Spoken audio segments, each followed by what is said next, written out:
menyelesaikan masalah ada dua kepengurusan tenis meja ini gampang. 5 menit selesai. Dua kepengurusan yang seperti dialami tenis meja ini. Menurut kita organisasi tenis meja ini tidak perlu ada dua, karena kalau ikut peraturan pemerintah tadi 16/2007, ya pasti ada organisasi yang legal dan ilegal. Iya, betul. Mungkin di seluruh negeri di dunia ini yang ada KONI. KON atau KONI cuma Indonesia kan KONI ini ya. Tapi KONI. karena sebutan di undang-undang kan Komite Olahraga Nasional. Nggak perlu lagi ada KON. Nggak perlu ada ya. Iya, cukup KOI aja karena perwakilan dari Olympic IOA ya. International Olympic Association itu. IOC ya. Itu adalah NOC tadi atau KOI.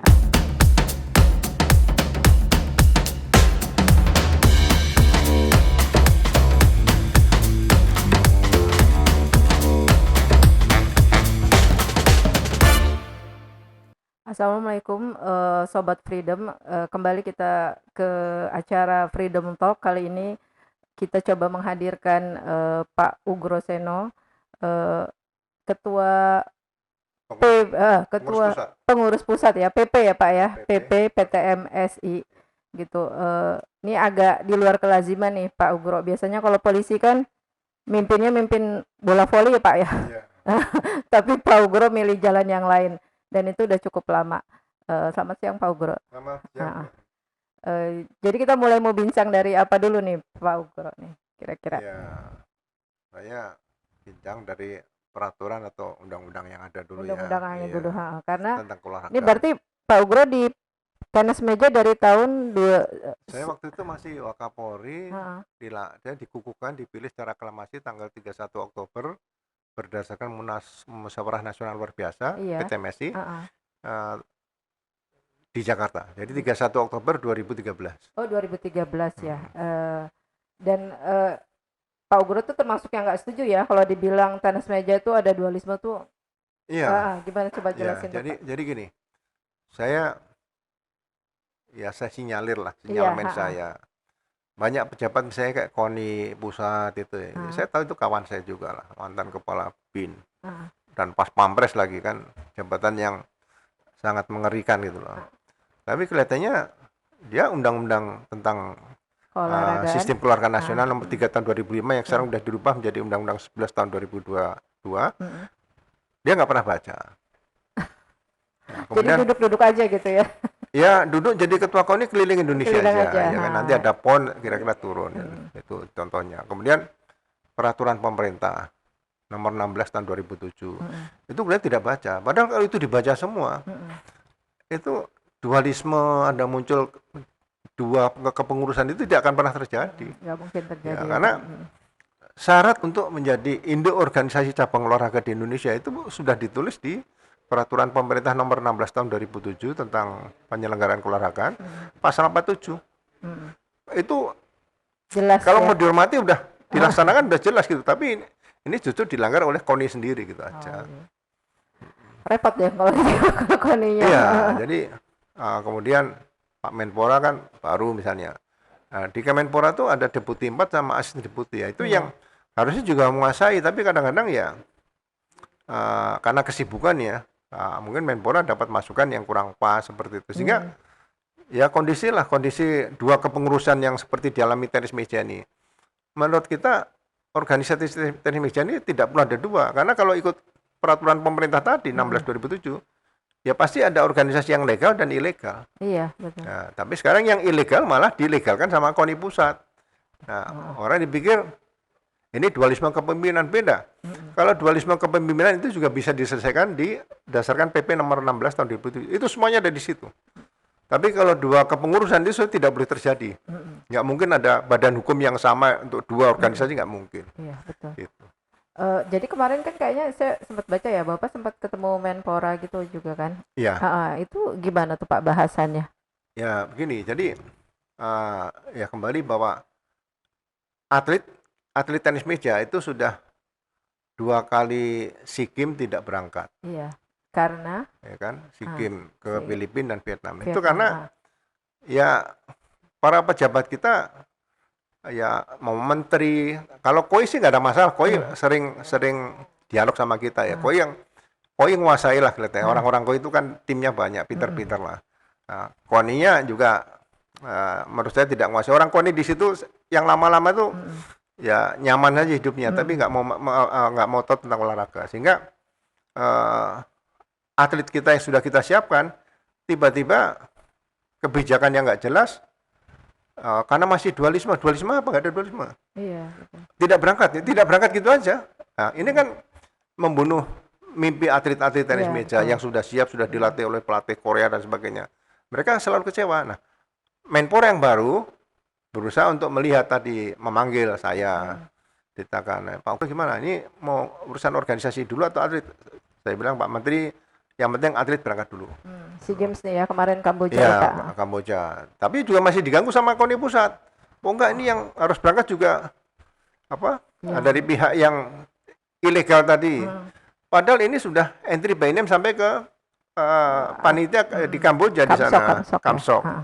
Nah, akhirnya dirapatkan di sana bahwa tetap nggak bisa dirubah, yang tetap main adalah atlet yang dari PPPTMSI gitu aja.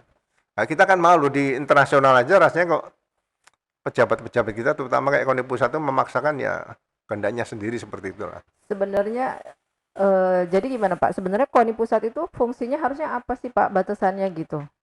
Ya. Apa masih perlu nggak sih udah ada KOI, ada KONI gitu, menurut Pak Ugro gimana? Mungkin di seluruh negeri di dunia ini yang ada KONI. KON atau KONI cuma Indonesia kan KONI ini. Tapi KONI. karena sebutan di undang-undang kan Komite Olahraga Nasional nih. Nggak perlu lagi ada KON. Nggak perlu ada ya? Iya, cukup KOI aja karena perwakilan dari Olympic IOA ya, International Olympic Association itu, IOC ya, itu adalah NOC tadi atau KOI. Oh ya, NOC-nya ya. Jadi gini ya Pak, kalau KONI itu kalau sekarang itu kan cabang itu mereka dapat apa, kalau dulu kan KONI itu ya kayak saya ingat zaman dulu gitu, itu cabang-cabang itu mereka dapat dari dana dari pemerintahnya gitu lewat KONI gitu ya Pak ya. Kalau sekarang kan sebenarnya enggak gitu ya Pak. Jadi sebenarnya tugas KONI itu apa sekarang gitu? Ya sebetulnya gini, KONI itu ingin menciptakan diri ya karena dipimpin oleh rekan saya lah, Marciano kan mantan panglima dan sebagainya, mantan kepala bin. Ingin membuat struktur KONI pusat sampai KONI daerah itu seperti panglima TNI atau kepala staf gitu, angkatan darat ada di situ sampai ke kodam-kodam. Padahal sebetulnya KONI di daerah itu bertanggung jawab pada gubernur, bukan kepada KONI pusat. Iya betul, emang. Nah ini kadang-kadang KONI di daerah nggak tahu, seolah-olah dia adalah anggota KONI pusat, bukan. Dia anggota member KONI pusat, asal memenuhi syarat A, B, C, D, E gitu loh. Sama dengan kita Indo Organisasi Cabang Olahraga. Kita memang anggota KONI pusat, ya kan? Tapi harus memenuhi syarat, gitu loh. Jadi berbadan hukum, diakui internasional, punya akte notaris dan sebagainya. Itu harus dipenuhi. Gitu. Kalau nggak ada itu, ya sebetulnya KONI nggak boleh apalagi mengeluarkan SK. Ini KONI itu udah melanggar aturan gitu aja. Jadi seolah yang pakai SK KONI yang sah belum tentu. Gitu aja. Sekarang begitu ya Pak ya jadinya ininya. Iya. Padahal walaupun kayak misalnya kayak sekarang kan tenis meja itu yang diakui internasional kan yang Pak Ugro kan, ya kan. Iya. Nah tapi KONI malah mengakui yang satunya gitu ya Pak ya. Ya sebetulnya saya nggak tahu lah Marciano kawan saya waktu dia mau jadi ketua KONI pertama juga minta tolong saya cari suara, kita carikan. Iya. Nah, setelah dikukuhkan dia berusaha bisa mendapat terpilih sebagai ketua KONI, diundang saya. Dia bicara juga ABC dan sebagainya. Tapi setelah jadi ya udah lupa lagi gitu loh. Ya udah saya bilang ya udah terserah lah nanti kan. Waktu dia kepilih padahal pakai suara yang PP ya Pak. Kita juga dukung suara, kemudian dia minta dicarikan dari Indo Organisasi Cabang Olahraga yang lain, kita carikan. Iya kan artinya kan pakai PP kan waktu pas pemilihannya itu PP, PTPMSI itu kan gitu. Tapi dari cabang olahraga lain dia juga minta tolong saya kan. Iya enggak, artinya bukan pakai yang PB. Enggak. Iya kan, ya artinya kan harusnya mengakuinya yang ngasih suara ke dia itu dong. Iya. Ya seharusnya begitu ya, tapi mungkin dia melakukan tidak seharusnya gitu. Oke. Nah jadi kedepannya nih gimana Pak, tenis meja tuh? Ya gini, waktu saya dipanggil Menpora saya jelaskan. Jadi menyelesaikan masalah ada 2 kepengurusan tenis meja ini gampang, 5 menit selesai. Iya. Panggil dua-duanya, ditanya, yang PP PTMSI punya akta notaris nggak sesuai dengan Mm-mm. PP 16 2007 tadi, ya kan, pasal 47. Nah, tunjukkan saya ada, mungkin sebelah sana ada. Mm-mm. Badan hukum saya ada 100%, ini pasti nggak ada, Mm. ya kan? Diakui internasional, saya diakui ini nggak, ya udah bubarin aja ini. Nah, itu ya. Selesai. Jadi jangan sampai sekarang atlet jadi korban, Mm-mm. wasit jadi korban, pengurus juga jadi korban, gitu loh. Dibiarkan berlarut-larut gini. Ya kan nanti makin pada nggak mau jadi petenis meja ya Pak. Ya, memang bukan petenis saja. Orang pengen punya mantu atlet tenis meja aja belum mau sekarang. Dulu ada jenderal yang mantunya petenis meja loh Pak. Iya, Pak Akmi. Bukan ya, tenis Bukan meja. Pak Saril ya. Oh iya, iya, iya. Ya. Iya. Ya, Terus sesudah kemarin itu kan sempat saya juga sempat baca gitu Pak Ugro itu sebenarnya mau mencalonkan jadi ketua KOI juga gitu ya, ya. ya, ya, ya. Jadi, Itu gimana tuh Pak? ya, jadi ketua KOI kan ada ADRT bahwa persyaratan salah satu harus dapat dukungan dari 30 cabur suara. Iya. Ya. Ya, kalau incumbent mungkin nggak ada masalah ya kan, udah Iya. berjalan ya. Mm-mm. Tapi kalau kita yang baru sulit. Jadi menurut saya yang fair nanti saya titip sama ketua KOI yang terpilih lagi Pak Okto itu. Mm-mm. ADRT dirubah lah. Jadi untuk maju sebagai calon ketua umum nggak usah pakai dukungan-dukungan. Yang penting Iya. dia dari induk organisasi cabang olahraga sudah memimpin sekian tahun itu punya hak untuk maju. Nanti secara demokratis dipilih aja tertutup. Mm-mm. Nggak boleh ada deklarasi ini harus 30 nggak perlu. Jadi kalau 66 cabur udah diambil kira-kira 40, 20 nggak sampai 30 nggak bisa. Yang nggak ada yang bisa nyalon lagi. Nggak bisa udah. Nggak bisa. Ya menurut Pak Ugro sendiri kepemimpinannya Okto gimana Pak? Ya kita akui selama 4 tahun dia ke luar negeri banyak diplomasi olahraga bagus lah ya Iya. ke depan. Dan mudah-mudahan saya berharap masalah-masalah yang berkaitan kayak tenis meja ini saya nitip aja Pak Okto sebelum dia dikukuhkan kemarin ya waktu duduk bersama ya kalau bisa sampaikan sama pemerintah lah. Soalnya menyelesaikan masalah tenis meja cukup dipanggil 2 organisasi ini, udah di dokumen legalnya aja tunjukkan aja. Ya nanti yang dipilih yang mana yang legal atau ilegal itu terserah aja. Yang penting selesai gitu ya Pak. Selesai iya, iya.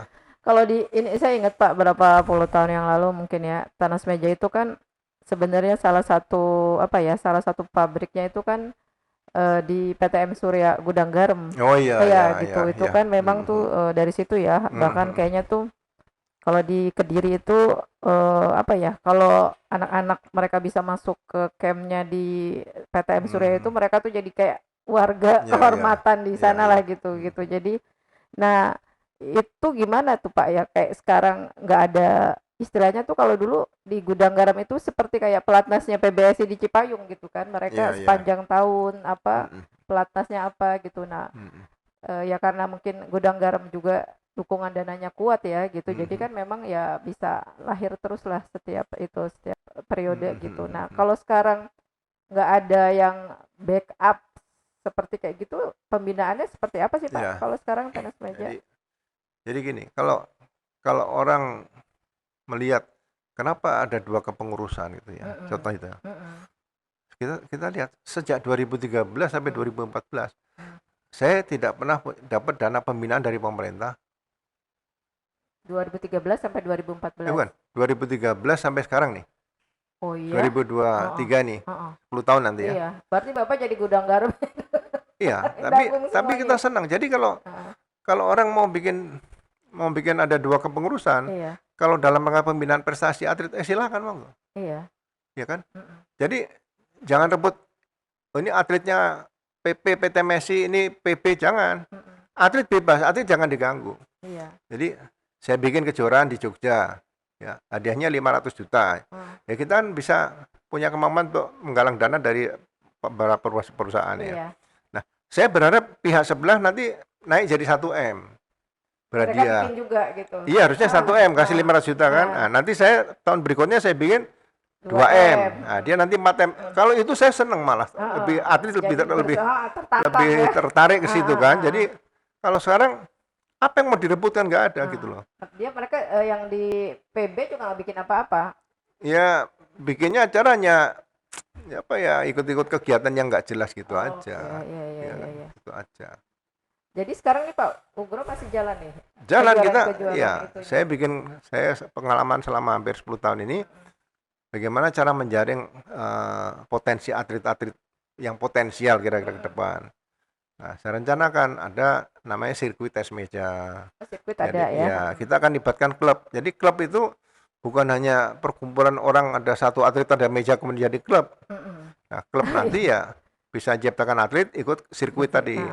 Nah, nanti setelah hasil sirkuit ini kan membantu kawan-kawan di provinsi. Nah, kita adakan kejuaraan nasional. Nah, hasil kejuaraan nasional nanti kan mereka kita libatkan seleksi nasional. Pelatnas bagi tenis meja saya sudah tidak tertarik. Oh gitu Pak. Ya, karena itu hanya menghabiskan biaya dan sparring partnernya kurang. Tetap aja yang itu aja ya mereka. Makanya sekarang lebih bagus tryout keluar dia. Lebih banyak tryout ke luar negeri. Jadi, tapi milihnya tetap yang dari hasil seleksi nasional. Hasil kejuaraan nasional, seleksi nasional, baru nanti yang terbaik dari mulai ada yang kadet, ada yang junior, ada yang sudah senior. Nanti kita ikutkan beberapa kejuaraan di luar. Dan bisa ikut ya karena PP ya. Iya, karena dari karena kita anggota internasional ya kan. Karena di tingkat Asia Tenggara saja kita masih masuk ya alhamdulillah masih 6 besar. Iya. 6 besar itu di bawah 3 besar. Iya. Thailand, Singapura sama Malaysia. Ya Singapura kan mereka pemain Cina ya, banyak dari pemain Cina juga dulu. Enggak, sekarang mereka lokal. Oh, sekarang mereka lokal. Pemerintah memperhatikan ini. Jadi mereka kirim atlet ke luar negeri. Iya. Nah, saya mencoba mengimbangi ini dengan mendatangkan pelatih dari Korea Selatan. Oh, sekarang pelatih dari Korea Selatan. Ya. Kemudian ternyata ini kita kalah satu tingkat sama mereka nih. Nah, ini kita coba ikut pola mereka, kita kirim atlet keluar. Ya, dan itu semua biaya Pak Ugro sendiri? Kita cari, ya. Kita 10 tahun ini nggak pernah dapat? Nggak ada dari pemerintah sama sekali. Ya, pemerintah nanti kan biasanya kalau dapat medali emas baru dapat promosi. Nah, jadi proses nggak ikut. Waduh, berapa tuh Pak yang keluar udah sama? Ya, untung kawan pengusaha kita masih ada beberapa yang bisa dukung itu aja. Ya, makanya kalau buat rebutan buat apa, nggak ada duitnya. Kecuali ada dana 10M gitu dari pemerintah tiap bulan itu tiap tahun gitu ya. Mungkin boleh rebutan lah kalau gitu. Ya wajar ya rebutan. Ini nggak ada yang direbutin. Dan gitu ini juga bukan cabang sepak bola ya Pak? Iya. Ya, sepak bola rebutan juga tuh Pak. Yang mau tuh. Karena sepak bola kan sudah memasyarakat ya. Iya. Seperti voli, bulu tangkis. Tenis meja ini belum. Kalau suatu saat ada juara dunia dari Indonesia tenis meja mungkin ya pengusaha akan tertarik ke situ. Tapi silakan minum dulu Pak. Iya nggak apa-apa. Jadi punya tuh Pak Ugro program untuk bawa pemain-pemain kita jadi bisa ya masuk ke ya paling nggak peringkat dunia lah gitu. Iya. Saya sendiri juga heran ya kenapa kok atlet Indonesia ini kok itu ada keraguan-raguan gitu ya. Padahal saya lihat sendiri atlet di seluruh dunia begitu kita pertandingan ya di Eropa. Makanya pisangnya pisang Ambon, nggak ada pisang Belanda, pisang Perancis nggak ada, pisang Ambon. Nasinya juga nasi putih kita juga ada, ikannya juga ikan laut juga ada kita. Terus susunya susu sapi, nggak ada susu yang dipakai susu gajah, nggak ada, supaya kuat nggak ada. Sama ini semua. Bedanya di mana gitu? Saya nggak tahu, bingung nih. Latihannya dari kecil kali Pak mereka. Ya, mereka jadi dari umur 3 tahun 4 tahun udah pegang bat. Iya kayak di Cina itu kan dilatih sejak awal ya. Pemerintahnya care terhadap venue atau tempat-tempat untuk olahraga gitu. Jadi ya seperti Cina saya lihat ya. Jadi setiap kota tuh ada tempat olahraga yang satu bangunan bisa dipakai untuk beberapa cabang. Iya. Gitu loh. Jadi bisa badminton, tenis meja, mungkin ada voli, ada futsal dan sebagainya. Kalau di Cina memang tenis meja termasuk prioritas kan mereka. Oh iya, dari kecil udah. Dari kecil mereka ya dari TK itu udah dipilih-pilih anak yang itu tenis meja dia dimasukin yang sekolah khusus tenis meja jadi. Makanya di Cina nggak ada kenakalan remaja yang korban narkoba, yang motor nggak ada. Mereka sibuk semuanya. Siang semuanya olahraga. Iya, sibuk semuanya. Gitu. Jadi nanti nih misalnya ya Pak ya, insya Allah selesai nih, artinya dualisme ini udah yang Pak Ugro bilang kan sebenarnya cuma masalah sepele gitu selesainya gitu. Nanti apa kira-kira yang Pak Ugro apa sih rencananya gitu? Ya, saya tetap program sirkuit nasional itu tiap 3 bulan sekali. Iya, jadi 4 kali setahun ya Pak ya. Iya, 4 kali dalam setahun. Hmm. Nanti terus ada kejuaraan nasional. Tapi saya juga berharap yang usia 15 ini kita prioritaskan juga untuk mengganti yang seniornya. Yang sudah mencapai prestasi, ya kita berikan prioritas untuk latihan bertanding di luar gitu, supaya ada keseimbangan. Nah, masa mengejar 3 negara Malaysia, Singapura sama Thailand kita nggak bisa. Saya yakin Iya. ini bisa. Dulu pernah Pak ya kan, masalahnya dulu kita kan juga rajanya juga di Asia Tenggara. Ya, memang Nah, dulu apa ya, beberapa negara belum terlalu tertarik. iya belum. Sekarang Mm. luar biasa. Siap. Myanmar sudah mulai hidup juga. Oh, Myanmar juga udah mulai Udah. ya Pak. Oh, mereka rata-ratanya pakai pelatih asing juga Pak.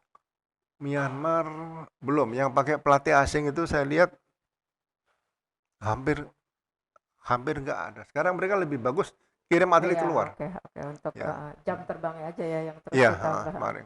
Jadi soal pelatih asing, kenapa milih dari Korea Pak? Kenapa nggak dari Cina gitu? Ya, kita gini, kita coba dengan Cina pasti kita diberikan pelatih yang kelasnya, Bawa-bawanya. grade-nya rendah ya kan.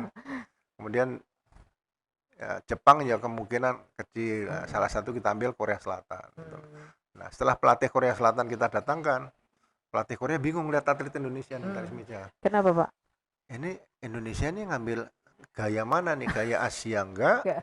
Gaya Eropa Eropa enggak. enggak? Jadi dia kombinasi sehingga susah. Padahal orang Asia kan rata-rata tingginya hampir sama nih. Jadi kita harus ngikuti Yang gaya Asia. Cina, Jepang, Korea, Taiwan, Korea gitu ya, Utara. Hong Kong gitu. Korea Utara. Ya, mereka lincah gitu loh, kiri kanan.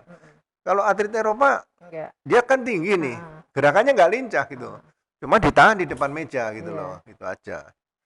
Terus akhirnya diputusin Kita ambil stylenya Asia, jadi lincah di situ. Nah, setelah dilatih ya kekuatan kaki harus di. Itu yang kadang-kadang dari dulu nggak pernah ada yang mengarahkan seperti itu.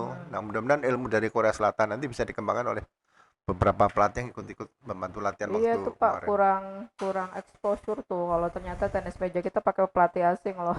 Iya, pakai ya. Saya datangkan Korea cukup mahal, makanya setahun gitu, tapi cukup ilmunya kita dapat. Nah, itu kan ya. kontrak berapa tahun, Pak? 1 tahun. Kontrak 1 biaya tahun. sendiri kan? Nah, makanya 1 bulan 60 juta. iya. Belum akomodasi dan sebagainya. Jadi ya seperti tenis meja ini milik perusahaan pribadi saya, bukan. Ini milik rakyat, milik bangsa, milik negara gitu. Iya. Terus nggak lelah nih Pak, udah 10 tahun nih ngurus tenis meja dalam kondisi seperti kayak begini. Ya, sama dengan para pejuang kita dulu mencapai kemerdekaan kan. Iyalah, jadi mudah-mudahan jangan sampai terjadi lagi ada dua kepengurusan seperti sekarang ini gitu loh. Jadi ya semua pengurus atau pemerintah KONI tetap melek tentang undang-undang dan peraturan yang ada. Jangan dibawa ya yang tidak jelas seperti sekarang ini gitu aja. Ya, tapi ya menurut saya Pak Ugro hebat juga gitu. Biasanya ya kadang-kadang kan mereka kalau misalnya udah ya orang-orang ya misalnya yang dari luar, begitu mereka masuk ke organisasi olahraga, waduh ternyata di dalamnya begini ya. Sebut aja deh misalnya tuh waktu Khairul Tanjung jadi ketua umum PBSI gitu kan, belum sampai selesai masanya udah saya nggak kuat, saya keluar aja gitu. Tapi Pak Ugro dari awal sampai sekarang nih gitu ya 10 tahun masih begitu tabahnya. Dan semoga cepat selesai gitu ya Pak ya. Saya punya mimpi jangan sampai terjadi lagi seperti ini gitu aja. Jangan sampai terjadi seperti ini. Ya makanya harus diselesaikan dulu ya Pak ya. Makanya kemarin Ketua KONI kok masih dipilih lagi ya, mungkin masih terjadi 4 tahun lagi. Kalau Menpora nggak tegas dengan Ketua KONI masih terpilih yang lama ya, mungkin masih butuh waktu 4 tahun lagi mau selesai atau enggak nih masalah kepengurusan ini. Berarti udah berapa periode dari 2004, berarti masih 4 tahun lagi, 15 tahun dong. Ya mudah-mudahan Pak Dito ini sudah mulai kelihatan mau mencoba menyelesaikan gitu ya. Nanti kita jelaskan aja. Artinya nanti mungkin bisa ketemu lagi ya Pak ya sama Pak Menpora. Iya, pokoknya apa ya, mungkin panggil ahli hukumnya aja lah. Kalau nanti Pak Menpora sungkan, wah KONI bintang 3 nih senior saya, jangan. Menpora kan walaupun muda juga menteri juga, bisa ngambil dia putusan. pegang anggarannya lagi. Iya. Terus Pak, itu tenis meja ya. Kalau olahraga kita secara keseluruhan ini di mata Pak Ugro kayak apa? Iya. Saya lihat sudah mulai banyak prestasi ya, tapi seperti PON saya lihat ya. PON itu harus diatur kembali, usia berapa sih yang bisa masuk PON itu, yang ikut PON itu. Iya. Kemudian kalau saya pikir, ya saya mohon maaf nih, kalau saya berpikir ya PON dilaksanakan di Jakarta aja. Jadi Iya. nggak usah biaya banyak-banyak pemerintah. Heeh. Semua sarana prasarana yang ada di Jakarta tentang untuk cabang olahraga itu bisa dipelihara, dirawat dengan biaya APBD bisa, Iya. APBN juga Dananya lebih baik bisa. untuk pembinaan atlet tuh ya Iya, Pak ya daripada. iya. Seperti area Gelora Bung Karno itu. Mm. Harusnya kan bisa diberdayakan, Komplit tuh ada, bisa semua di iya. situ. Dan itu kan sudah ada MRT, mau tinggal di mana? Iya. Di Lebak Bulus dibikin ada Wisma Atlet 1 bisa, ya kan, di Fatmawati Bisa. stasiun biasa, dekat stasiun aja. Ah, Sehingga atlet kalau mau olahraga ke GBK cukup naik kereta sampai di situ gitu aja. jadi tapi PON yang ke depan ini masih di Sumatera Pak ya? Ya makanya saya bingung kenapa PON ada di Sumatera Utara dan Aceh, kenapa harus 2 provinsi gitu loh. Iya Ya makanya. kan. Pertimbangannya apa saja?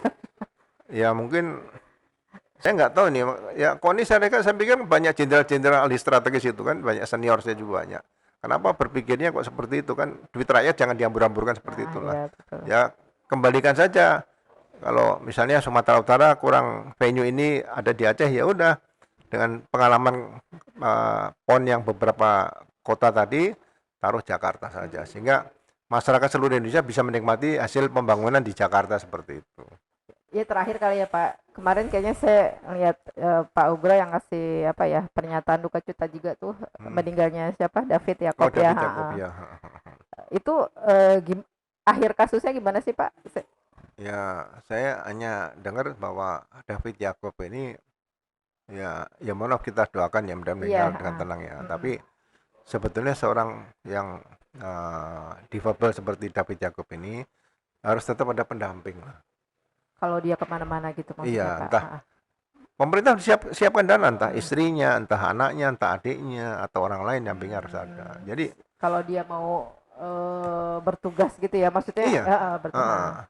partner dia harus ada, sehingga ya jangan sampai terjadi seperti itu lagi, dia panik gitu kan, nggak ada Sendiri kawan gitu. ngobrol. Harusnya kan ada kawan nih. Oke. Ya misalnya terus jatuh mungkin kepleset di situ kan, mungkin dalam kepanikan kan seperti itu. Mudah-mudahan ini tidak terjadi kembali. Sayang, the legend seperti David Jacob ini kan yang memberikan warna untuk Indonesia di bidang para ya, itu terus langsung udah Olimpik lah terlalu dia. cepat untuk menghadapi yang maha kuasa itu. Iya. Ya Pak Ugro, makasih ya. Iya, Mudah-mudahan nggak kapok kita ngomong-ngomong lagi soal bola, dan semoga semoga sirkuitnya tetap jalan. Amin, ya kan. Amin, ya. Dari 4, kalau bulu tangkis 7 Pak sirkuit itu setiap tahun. Biayanya berat nanti. Nah itu kalau mau jadi ngejar bulu tangkis ya memang sirkuitnya yang harus diperbanyak gitu Pak. Iya, sering ketemu nanti. Iya gitu. Sobat Freedom, demikianlah perbincangan kita dengan Pak Ugro yang sudah 10 tahun ini berkorban di tenis meja tanpa bantuan dana dari pemerintah. Ya semoga semua permasalahannya cepat selesai, dan semoga olahraga kita tidak hanya tenis meja bisa terus bangkit demi kejayaan olahraga Indonesia. Salam.